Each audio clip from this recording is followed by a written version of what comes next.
আসসালামু আলাইকুম প্রিয় বন্ধুরা। আজকে আমি সাভার এলাকার ছোট্ট একটি গ্রামের গল্প তুলে ধরবো আপনাদের মাঝে। আরো তুলে ধরবো সেখানকার মানুষের জীবন জীবিকা সহকারে পরিত্যক্ত মন্ত্রীর বাড়ি এবং কি সেখানে থাকা বিখ্যাত আলাউদ্দি পার্ক।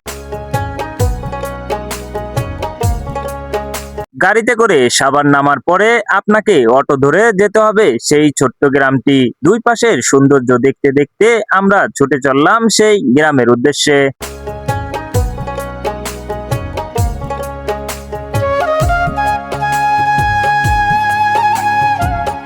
দীর্ঘ পথ অটোতে চলার পরে আপনাকে পায়ে হেঁটে গ্রামটির ভিতর প্রবেশ করতে হবে।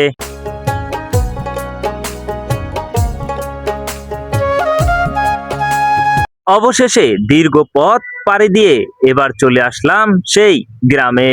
আর এই গ্রামের ঘরগুলো যেন 90 দশকের সেই পুরনো। আরো শুনলাম এই গ্রামের অদ্ভুত একটি নাম। এই গ্রামের নাম হলো পাল্লি। এই পাল্লি গ্রামটিতে এখনো দেখা যায় সোনের বেড়া। আর এই 90 দশকের আগের বাড়ির মতো ঘর বাড়ি। হয়তোবা আমি 90 দশকের ঘর বাড়ি দেখি নাই, কিন্তু এখন দেখতে পাচ্ছি।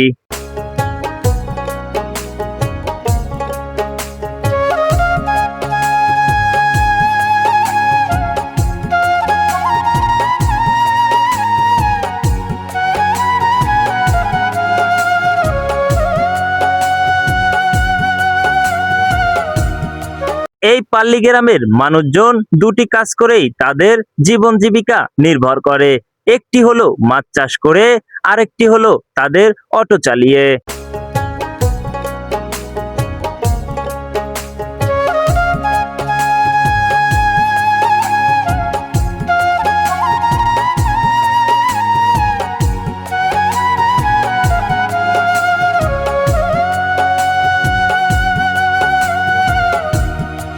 এই গ্রামটির নাম কেন পাল্লি সেটাই আমি খুঁজে বের করলাম।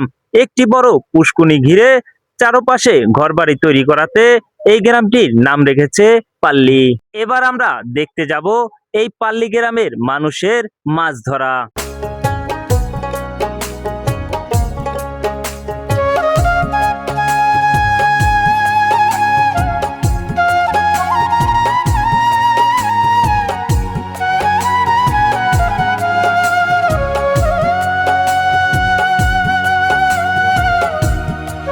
এখন নদী শুকিয়ে গেছে, তারা মাছ ধরতে গেলে এই পথ অনুসরণ করেই মাছ ধরতে যেতে হয় তাদেরকে।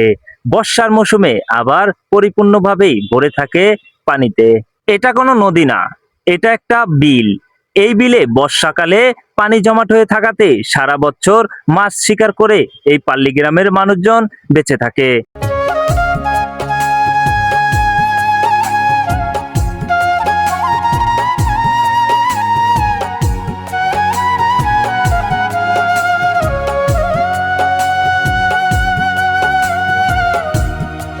এই ছোট্ট পাল্লি গ্রামের মানুষজন যাদের অটো আছে তারা সারাদিন অটো চালায়, আর যাদের অটো নেই তারা সারাদিন বসে বসে এভাবেই মাছ শিকার করে।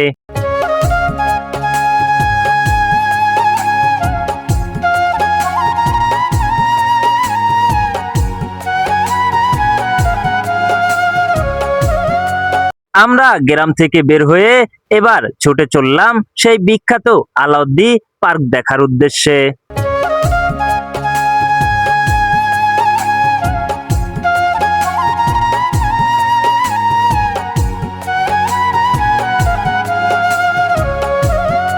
এই দীর্ঘ পথ পাড়ি দেওয়ার জন্য এই গ্রামে একমাত্র অটোর ব্যবস্থা ছাড়া অন্য কোনো ব্যবস্থা নেই। অবশেষে আমরা পৌঁছে গেলাম সেই বিখ্যাত আলাউদ্দি পার্ক। আর আমরা এই পার্কের ভিতরে একটু ঘুরে দেখব।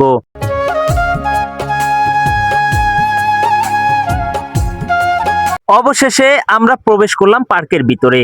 এই পার্কে ঘুরে ঘুরে যেটা দেখতে পেলাম, এই পার্কের অবস্থা খুবই খারাপ।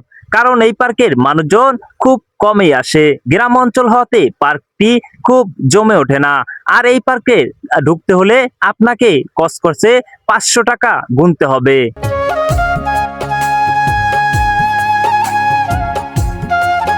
আলাউদ্দি পার্ক থেকে বের হয়ে আবারও অটো ধরে ছুটে চলে যাচ্ছি সেই পরিত্যক্ত মন্ত্রীর পুরনো বাসভবন বাড়ি দেখার জন্য।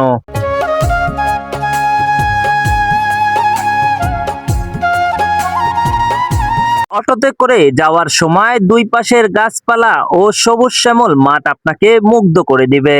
অবশেষে আমাদের গন্তব্যস্থলে চলে এলাম, সেই পরিত্যক্ত মন্ত্রীর বাড়ি। দেখে মনে হয় এটা কোনো সাহারা মরুভূমি নয়, এটা যেন সুন্দরবনের বৈশিষ্ট্য।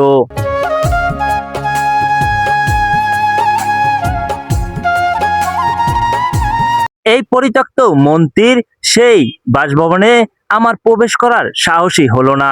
জঙ্গলে ভরে আছে, মনে হয় এখানে সাপ শিয়াল শকুন ভরে আছে, গেলেই ওত পেতে রাখবে।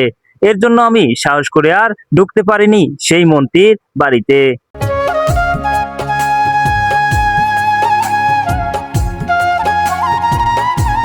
তো বন্ধুরা, আমরা বিদায় নিচ্ছি, চলে যাব। আবার কোনোদিন সময় হলে আমরা সেই মন্ত্রীর বাড়ি ভিতরে প্রবেশ করে আপনাদেরকে দেখাবো এবং কি কি কি আছে সেটাও দেখাবো। তো বিদায় নিচ্ছি, সবাই ভালো থাকেন, সুস্থ থাকেন। কমেন্ট বক্সে কমেন্ট করে জানাবেন অবশ্যই কিরকম লেগেছে এই গ্রামটি। অবশ্যই কমেন্ট করে জানাবেন, চ্যানেলটি সাবস্ক্রাইব করে দিবেন। আল্লাহ হাফেজ।